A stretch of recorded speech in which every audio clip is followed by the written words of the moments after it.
Welcome everyone. तो आज हम डिस्कस करने वाले हैं कि एक वेबसाइट की मंथली रिपोर्ट हमें कैसे बनानी है।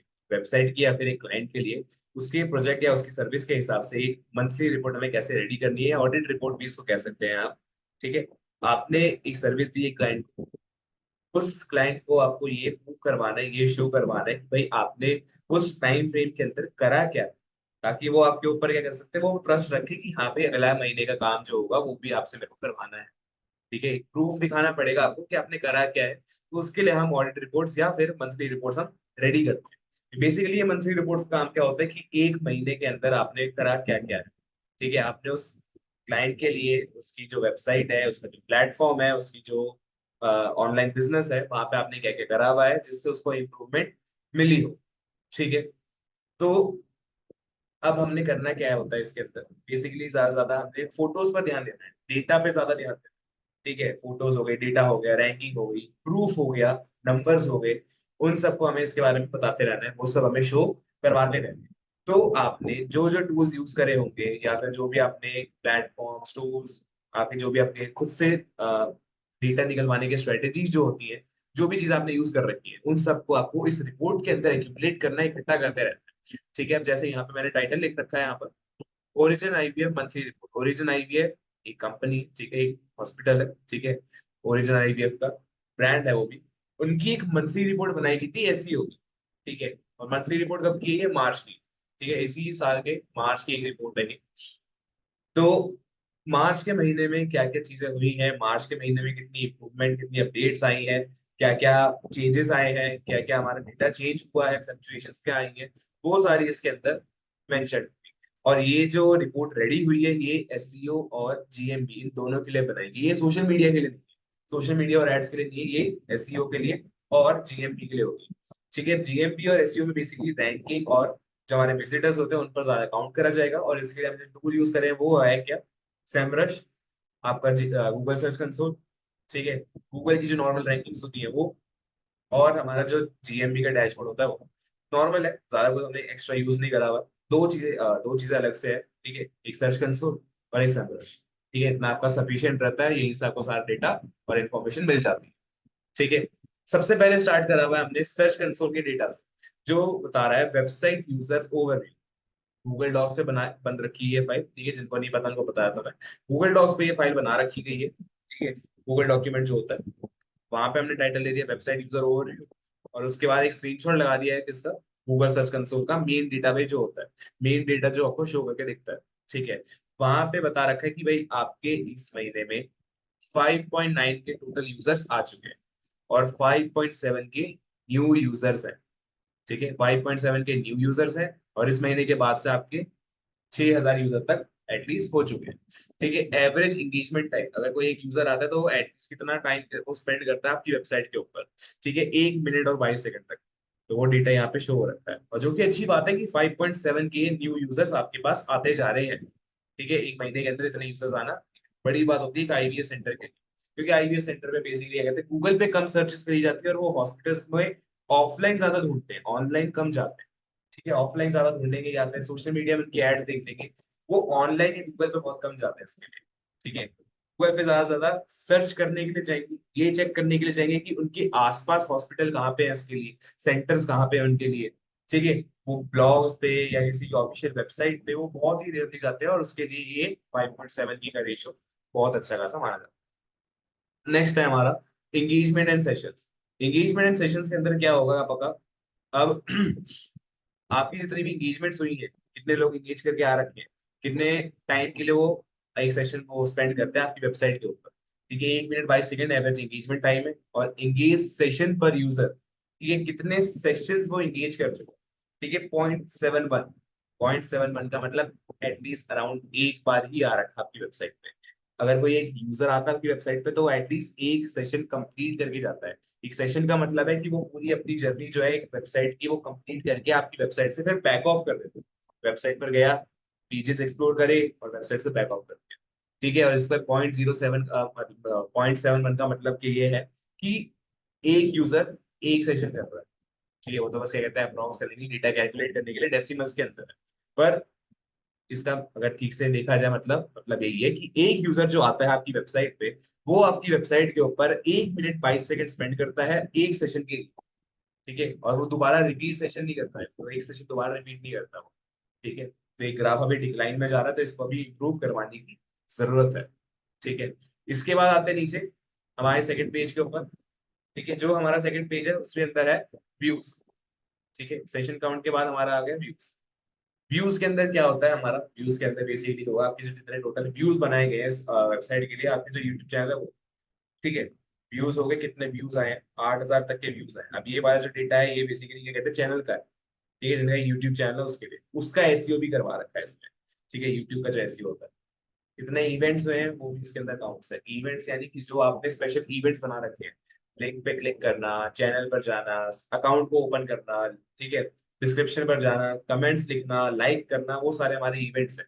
वो टोटल इवेंट जो है वो 26,000 तक के हैं। ठीक है, वो इतने हमारे टोटल इवेंट जा चुके हैं। ये टोटल इवेंट है, उस महीने के नहीं है। उस महीने के इवेंट नीचे लिखे हुए हैं। ठीक है, ये तो व्यूज थे। अगर हम इवेंट्स को स्पेसिफिकली देखा जाए तो इस महीने आपकी 8,000 तक, क्या कहते हैं, 8,000 तक इवेंट्स हो चुके हैं। ठीक है, यानी इस 26,000 के अंदर इस महीने 8K की, क्या कहते हैं, नई एंट्री हुई है। ठीक है, 26,000 हुए पिछले महीने, यानी 18,000 थे, और अब 26,000 हो गए इस 8,000 की मदद से। टोटल यूजर्स कितने आए हैं इस महीने, 5.9 के। ठीक है, कितने आ चुके, कितने लोगों ने विजिट करा है वो। इवेंट काउंट पर यूजर, कितने इवेंट्स वगैरह यूजर होते हैं, इवेंट काउंट हो चुके हैं, कितने लोग देख चुके हैं। एक यूजर कितने इवेंट्स कर रहा है, ठीक है, इसका मतलब ये होता है एक यूजर कितने इवेंट्स कर रहा है। ठीक है, वही सेम है, उसी का रेशियो है कि कुछ दो कर लेते हैं या फिर मैक्स टू मैक्स सारे एक ही इवेंट कर रहे हैं। ठीक है, एक यूजर आ रहा है वो अराउंड एक या दो इवेंट करके जा रहा है। अब एक या दो इवेंट क्या है, लिंक पे क्लिक करना, वेबसाइट पे जाना, चैनल को ओपन करना, ये सभी जो इवेंट हमारे बनाए जाते हैं वो सब। ठीक है, नीचे आते हैं और इसके बाद आया यूजर रिटेंशन। यूजर रिटेंशन का मतलब होता है कि जो आपके पास यूजर्स आ रहे हैं, कितने ऐसे हैं जो पुराने यूजर्स हैं आपके, वो वापस रिपीट करके आपके पास आ रहे हैं। ऐसा ना हो कि भाई एक यूजर आपकी वेबसाइट पर आया फिर बैक करके चला, उसका फायदा क्या है, कोई भी नहीं। उसका फायदा हो गया क्यों, क्योंकि भाई अगर यूजर आ रहा है तो एटलीस्ट वो आपके साथ जुड़ा तो रहे, आपकी एक लॉयल ऑडियंस का पार्ट तो बने। अगर ऐसा हो ही नहीं रहा तो इसका मतलब सिंपल सी बात यही है कि भाई लोग आ रहे हैं पर वो ऐसे ही छोड़ के चले जा रहे हैं, उसका कोई फायदा नहीं। ठीक है, वेस्ट होती है आपकी अपॉर्चुनिटी, बर्बाद होती है। ठीक है, तो 5.7 के टोटल यूजर्स थे इस महीने, और इसके अंदर इस 5.7 के अंदर 623 रिटर्निंग यूजर्स थे।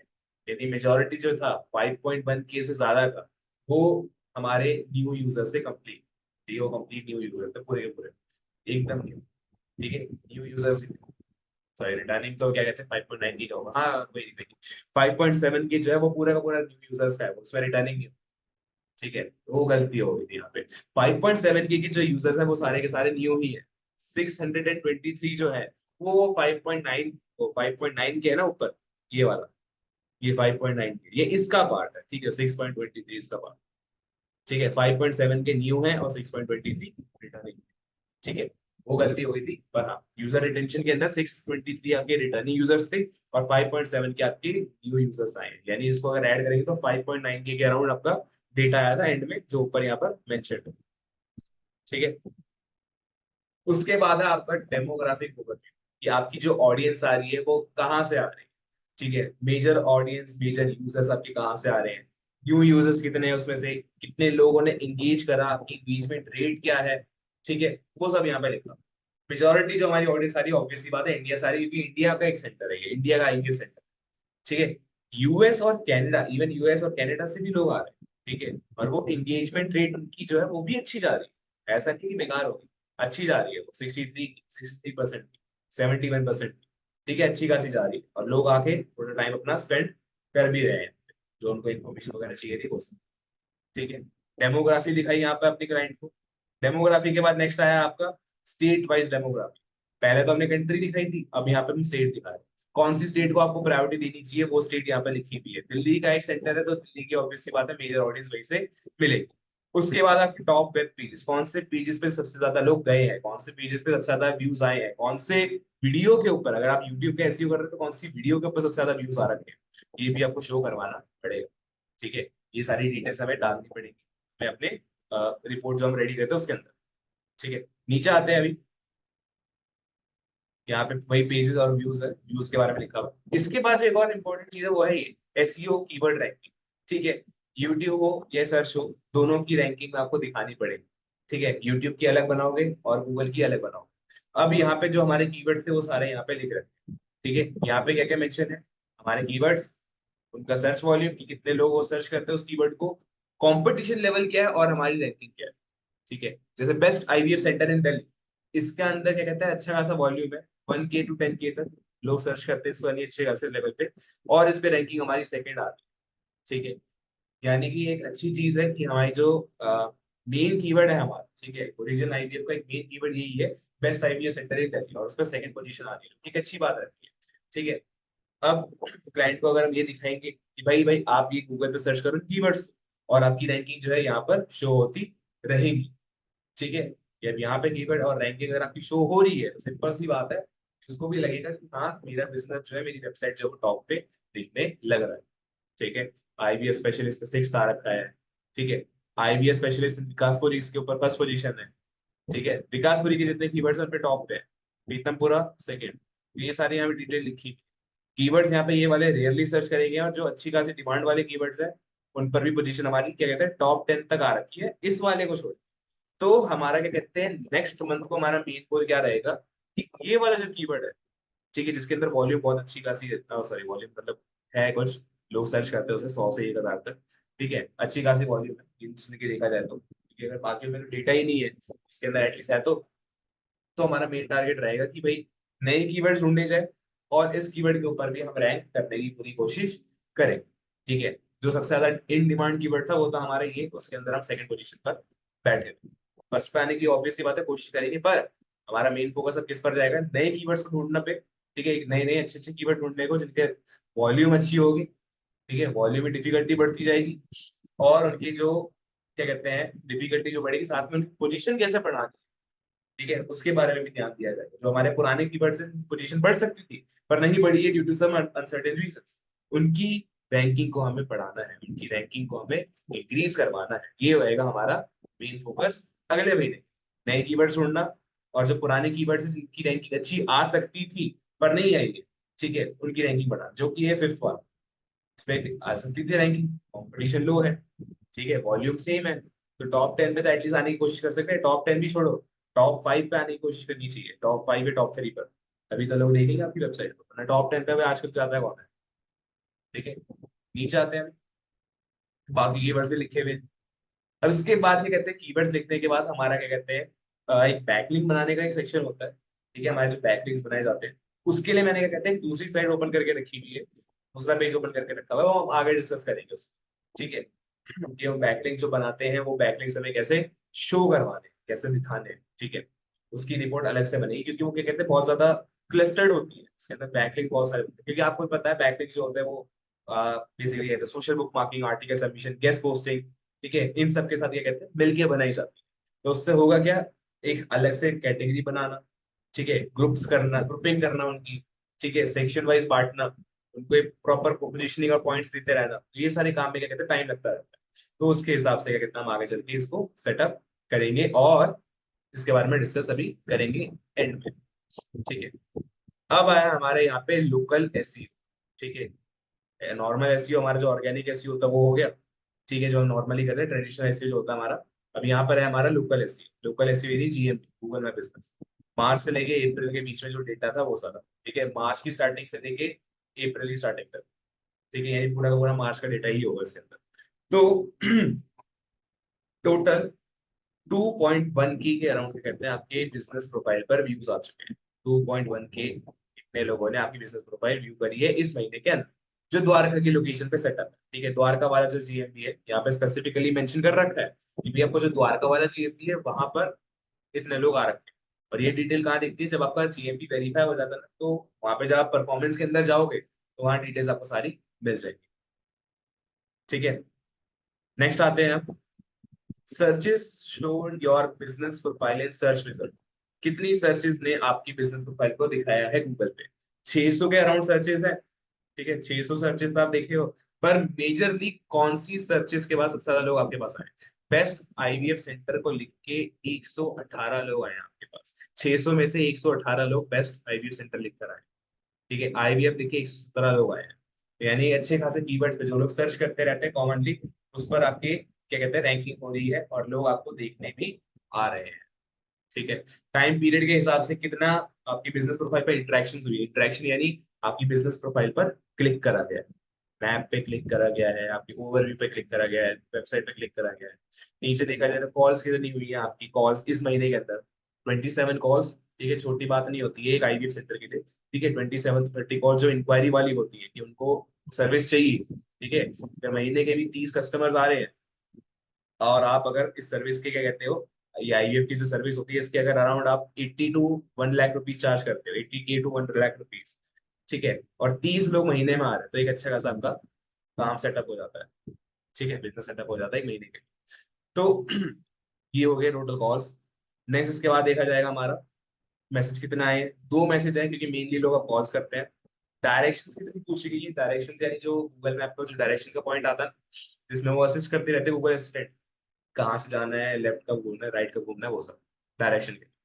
ठीक है, उसके बाद है हमने कितने रिव्यूज में ऐड करे हैं आपकी जीएमबी के अंदर, ये भी बताना होता है कि आपने रिव्यूज डाले हैं कि नहीं, रिव्यू ऐड करे हैं कि नहीं, ये भी इंपॉर्टेंट चीज होती है।